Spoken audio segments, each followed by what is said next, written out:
जुन्नर तालुक्यामध्ये बिबट्याचे हल्ले दिवसेंदिवस वाढत आहेत. तालुक्यामध्ये बिबट्यांची संख्या 2000च्या वर आहे हे तालुक्याचे आमदार शरद सोनवणे यांनी सभागृहामध्ये सांगितलेले. दररोज कुठे ना कुठे पाळीव प्राण्यांवर बिबट्याचा हल्ला होतो, मानवावर देखील हल्ला होतो. अनेक पठारावर शक्यतो या उन्हाळ्यामध्ये पिण्याच्या पाण्याची गैरसोय तर जनावरांना कुठून मिळणार. याही ठिकाणी किरण दाते या 25 वर्षाच्या, किती वय त्यांचं, 35 वर्ष वय असलेल्या युवकावर बिबट्याने हल्ला केलाय. वेळ दुपारची 12:30ची. मकेला पाणी भरायला गेला असताना 12 दिलं, पुढे पाणी पोचलंय का नाही खांद्यावर खोरं घेऊन पाहायला गेला आणि बिबट्याने पुढून हल्ला केला. नशीब बलवत तर तब्येत धष्टपुष्ट, हातामध्ये खोरं असल्यामुळं वाचलाय. त्यांच्या अर्धांगिनीचं कुंकू बळकट म्हणूनच तो युवक वाचलाय असं आपण म्हणूया. आता आपण आण्यामध्ये आलेलो आहोत. ही सगळे त्यांच्या कुटुंबातील माणसं आहेत. यातली निम्मी अधिक माणसं त्यांच्यासोबत दवाखान्यामध्ये आहे. डोक्याला जखम खोलवर आहे. मंचरच्या उपजिल्हा रुग्णालयामध्ये त्यांच्यावर उपचार सुरू आहेत. आपल्यासोबत त्यांच्या आई आहेत. तर आपण आईशी बोलूया. आई, तुम्ही काय पाहिलं? जर माझा मुलगा गेला असता तर मी काय बघितलं असतं? हा, अवघड होत ते. काय बघितलं असतं? 2 नातवंडे बारीक बारीक, काय पाहिलं असतं आम्ही त्यांचं? कधीच नाही घडायचं. सुनाचं कुंकू बळकट म्हणून वाचले. काय ताई तुम्ही रडताय? काय आता थोड्यावरून गेलं त्यांचं. लहान लहान मुलं असताना सगळं असं घडलं असतंय. तर शेतामध्ये थोडं थोडं पाणी असल्यामुळे तेवढंच भरावं लागत आहे. तेवढंच जनावरांसाठी आणून तेवढं चारा आणण्यासाठी करावंच लागत आहे. काय तुमची मागणी काय? सगळे शेतकरीच आहे. आता काय मागणी मागणी? काय नाही, बिबटे पळवावा. इथून बिबटे पळवावा. ते बारीक बारीक मुलं आमच्या शाळेत पण जातात. काय करायचं?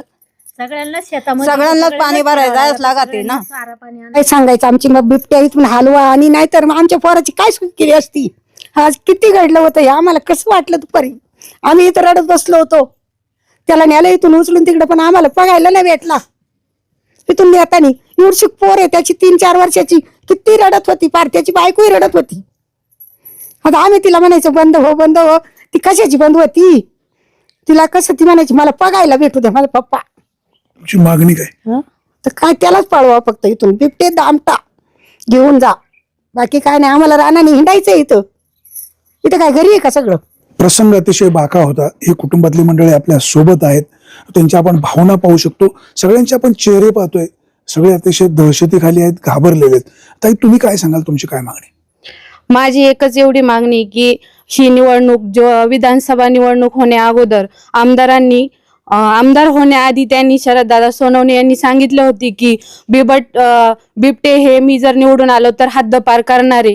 आणि आता सध्या आमच्या गावात 20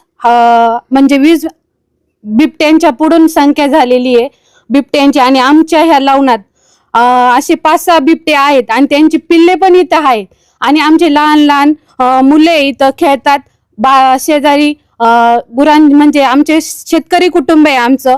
आणि सगळ्यांकडे जनावर आहे. ते रात्रीचे दिसतात आणि दिवसाही दिसतात. आणि आम्हाला कामानिमित्त वावरात जावं लागतं, काम करावं लागतं. आणि जर तेच असे जर आमच्यावर हल्ले करत असन तर आम्ही काय करायचं? आमच्या कुटुंबातल्या व्यक्तींनी काय करायचं? जर असे युवक युवतीच जर अशा बाहेर जातात, म्हणजे असे गरीब घरातले माणसे घरी असतात आणि म्हातारी माणसं घरी असतात आणि युवक युवती बाहेर जातात, जर त्यांच्यावरच हल्ला झाला तर आम्ही काय करायचं? मागच्यांनी काय करायचं आणि कोणासाठी बोलायचं? हे तर आमदारांनी अशी काळजी घ्यावी की हे बिबटे इथून आहे ना, जेवढं होता येईल तेवढं जवळच्या जवळ पटकन हलवले पाहिजेत. आज ते बिबटे आणि एक नर आणि मादी आमच्या लावणात आणि त्यांची पिल्ले इथं राहतात.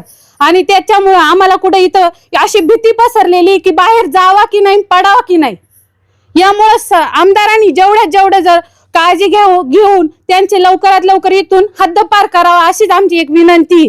आणि जर त्यांनी हे जर नाही केलं तर आमचा मोर्चा आमदारांच्या बंगल्यावर येईल. तुमच्या भावना मी समजू शकतो. बिबट्यांची संख्या इकडे जेवढी असेल तेवढी असेल. इकडे पिण्याच्या पाण्याची पण गैरसोय आहे. या कुटुंबात माणसं किती आहेत? ह्या कुटुंबात म्हणजे आमच्या इथं 4 कुटुंब राहतात. एकूण सरासरी 25च्या पुढे सगळे आहेत. आणि आम्हाला खरंच पाण्याची गरज आहे. आणि आमच्या विहिरींची पण पाण्याची पातळी. किरण दाते यांच्या कुटुंबामध्ये कोण कोण आहे? किरण दातेच्या कुटुंबात ते दोघं, त्यांची 2 मुलं आणि आई वडील असतात. वडिलांची काय परिस्थिती? वडिलांची परिस्थिती अत्यंत नाजूक आहे, त्यांना डोळ्यांनी पण दिसत नाही आणि ते म्हणजे असं काही काम करू शकत नाही, घरातच असतात. आणि किरण दातेवरच म्हणजे कुटुंब अवलंबून आहे आणि त्यांची मिसेस. आपण पाहतोय यांच्या भावना अतिशय तीव्र आहेत. या तालुक्याचे आमदार शरददादा सोनवणे, या विभागाचे खासदार अमोल कोल्हे, आपलं वक्तृत्व चांगलं आहे, कर्तृत्व चांगलं आहे, लोकांच्या भावनेचा अंत पाहू नका. जर वेळीच उपाययोजना केली नाही तर लोक आज जे बोलतात ते प्रत्यक्षात करून दाखवतील. आपण सुज्ञ आहात, याच्यापेक्षा जास्त बोलण्याची गरज नाही. आपण योग्य दखल घ्याल अशी अपेक्षा आहे. तुम्ही काय सांगाल, तुमची काय मागणी आहे? नाही, माझी मागणी अशी आहे की या तालुक्याचे विद्यमान आमदार निवडणुकीच्या आधी एका ठिकाणी बिबट्याचा हल्ला झालता आणि त्यांची बाईट आहे त्यावेळेला, एकतर तालुक्यात बिबट्या राहील किंवा मी राहील. आज तालुक्यात आमदारही दिसती नाही, बिबटे तालुक्यात आहे. नक्की चाललंय काय तालुक्यात? मूळ प्रश्न असा आहे की त्याला आणि सामान्य आमदार दिसत नाही शेतकरी- म्हणजे ते आपल्यामध्ये आहेतच की.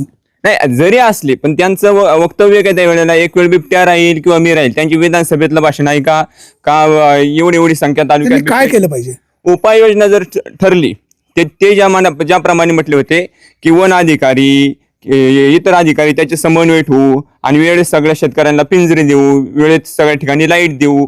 आज परिस्थिती पाहिली तर 3 किलोमीटरवरून आम्ही शेतकरी पाणी आणतो शेतीसाठी, पण प्रश्न असा आहे की त्या 4 तासातली लाईट राहते 2 तास. मग तालुक्यातले आमदार म्हटले की वेळेत सगळ्यांना वीज देऊ, वेळेत वन अधिकारी जाग्यावर येतील, पिंजरे येतील.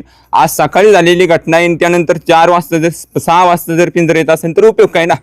इथला एक सामान्य शेतकरी, त्याचा हल्ला झालाय, अर्थात ते माझी चुलते, आणि त्यांचा हल्ला झाल्यानंतर उद्या जर त्यांच्या जीवाला कमी जास्त झालं असतं तर काय केलं असतं त्यांच्या कुटुंबांनी? अत्यंत परिस्थिती वाईट आहे, त्यांच्या मागं त्यांचं कुटुंब आहे. त्यानंतर व्यवसाय काय, व्यवसाय सगळं इकडं सगळा व्यवसाय सांभाळणारे, शेती जगणारी घरे आमच्या घरांमध्ये कोणी कमवून ठेवलेलं नाहीये. शेती उदरनिर्वाह करणारं कुटुंब आहे. आज ते व्यक्ती हॉस्पिटलमध्ये, आज घरचा काम करणारा माणूस जर तिकडे असेल तर परिस्थिती घरातली काय असणार आहे याची जाणीव तुम्हाला असेल, आमदार साहेबांना असेल. आमची मागणी एकच आहे, एकतर या वन अधिकाऱ्यांनी सुधारावं, नाहीतर आमदारांनी तरी याच्यात लक्ष घालावं. नाहीतर उद्या जर आमचा मनस्ताप झाला, एक अधिकारी तरी तालुक्यात राहतील, नाहीतर आम्ही त्यांना पिंजऱ्यात टाकू आणि अधिकारी पिंजऱ्यात गुंडून ठेवू. ही आमची मागणी. ज्यावेळेस घटना घडली त्याच्यानंतर कसं सगळं सावरलं? नाही, त्यानंतर सावरला असते की सावरण्याची परिस्थितीच नव्हती. त्यांना आहे त्या परिस्थिती आम्ही दवाखान्यामध्ये नेलं खासगी. आणि ज्या ठिकाणी बिबट्याने हल्ला केला ते घरापर्यंत कसे पोहोचले, तुम्हाला कसं ते कळलं? अत्यंत भयभ्य अवस्थेमध्ये आले की त्यांची वाचाही फुटत नव्हती, तरी देखील त्यांनी त्या प्रतिकार केल्यामुळे ते वाचू शकले. आणि त्यानंतर ते रोडला आल्यानंतर आमच्या सर्व कुटुंबातल्या प्रमुख व्यक्तींनी पाहिल्यानंतर त्यांना आहे त्या परिस्थितीमध्ये रुग्णालयामध्ये नेलं. आणि रुग्णालयात नेल्यानंतर अत्यंत त्यांची जखम देखील पाहता येत नव्हती आम्हाला, इतकी खोलवर गेलेली जखम आहे, इतकी भयान अवस्था या ठिकाणी झाली. एकतर पाणी नाही, वीज नाही. आज भविष्यामध्ये महिने 1.5 महिन्यानंतर पाण्याची इतकी अवस्था वाईट होणार आहे की पिण्याचं पाणी देखील या पठार भागाला भेटणार नाही. सरपंच उपसरपंच हे प्रामाणिकपणे प्रयत्न करतीलच, परंतु आमची मागणी आहे. कोण आहे सरपंच? सरपंच आमच्या प्रियंकाताई यांनी अत्यंत मागील दुष्काळामध्ये चांगलं काम केलं, याही दुष्काळामध्ये ते चांगलंच काम करतील. असे तुमचे कोण नातेवाईक नाही ना? कोण नातेवाईकाच कारण काय, लोकप्रतिनिधी तिथं नातेवाईक जातो सगळ्यात नाही, असं विचारलं म्हणजे बा, तुम्ही त्यांच्याबद्दल नाही, सकारात्मक बोलताय. सकारात्मक नाही, नातेवाईक नाही, त्यांचं काम चांगलंय, ज्याचं कार्य, ज्याची खावी पोळी त्याची आमदारांवर टीका करता आणि सरपंचांचं कौतुक करता. आमदारांवर टीका करण्याचं कारण काय? लोकप्रतिनिधी आहे, ऐक मागणी मुलांनी करणं गरजेचं आहे. आमदारांवर टीका नाहीची.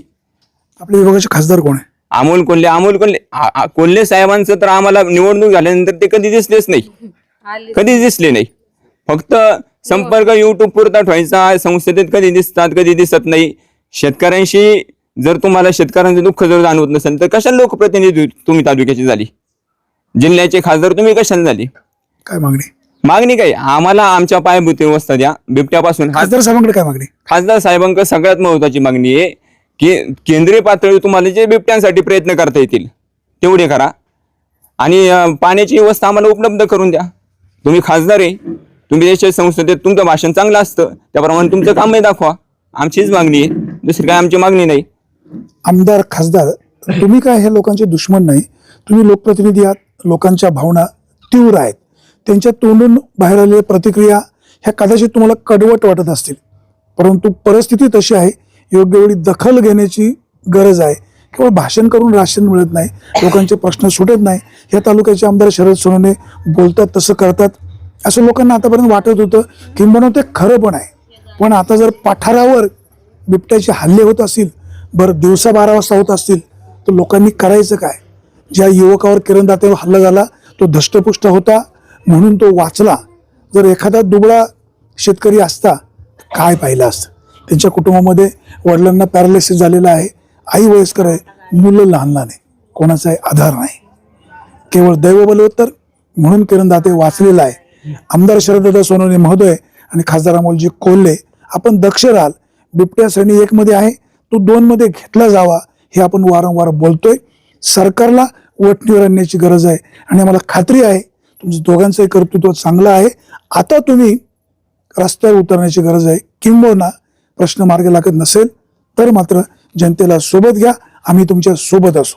एक तर बिबट्या राहील, नाही तर त्याचा बंदोबस्त होईल. ही तुमची भूमिका, तुमचा शब्द खरा कराल अशी अपेक्षा. सुरेश वाणी, विघ्न टाइम्स, ठाणे.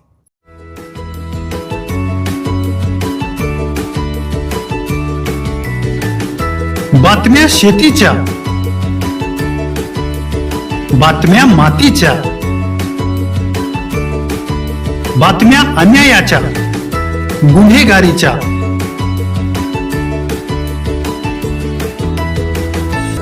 राजकारणाच्या आणि समाजकारणाच्या, शोषणाविरुद्ध बुलंद आवाज, जनसामान्यांच्या हुंकाराची गाज, सत्कार्याला प्रोत्साहन, दुष्कृत्याला अनुशासन, निर्भीड, निस्पृह, सडेतोड, बेधडक आणि रोखटोक म्हणजेच विघ्नहर टाइम्स. शोध बातमीचा, ध्यास सत्याचा. आपलं चॅनल, आपली बातमी. सबस्क्राईब तर कराच, पण बेल आयकॉनवर क्लिक करायलाही विसरू नका.